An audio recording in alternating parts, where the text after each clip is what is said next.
بسم الله الرحمن الرحيم. الحمد لله رب العالمين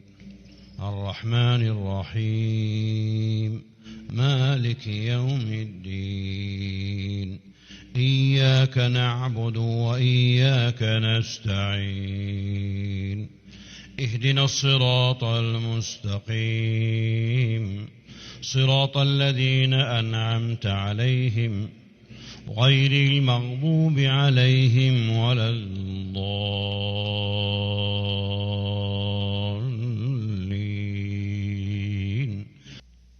والفجر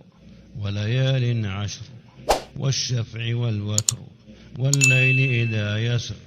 هل في ذلك قسم لذي حجر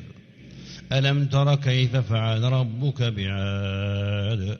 إرم ذات العماد التي لم يخلق مثلها في البلاد وثمود الذين جابوا الصخر بالواد وفرعون ذي الأوتاد الذين طغوا في البلاد فأكثروا فيها الفساد فصب عليهم ربك سوط عذاب إن ربك لبالمرصاد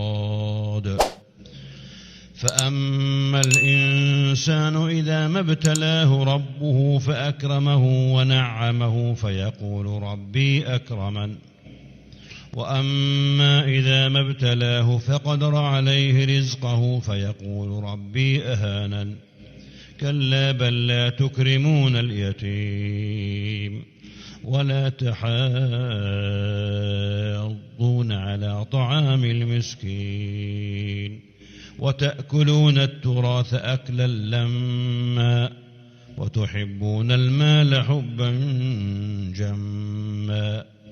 كلا إذا دكت الأرض دكا دكا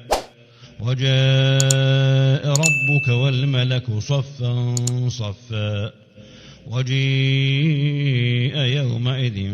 بجهنم يومئذ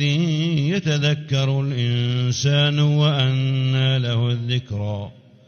يقول يا ليتني قدمت لحياتي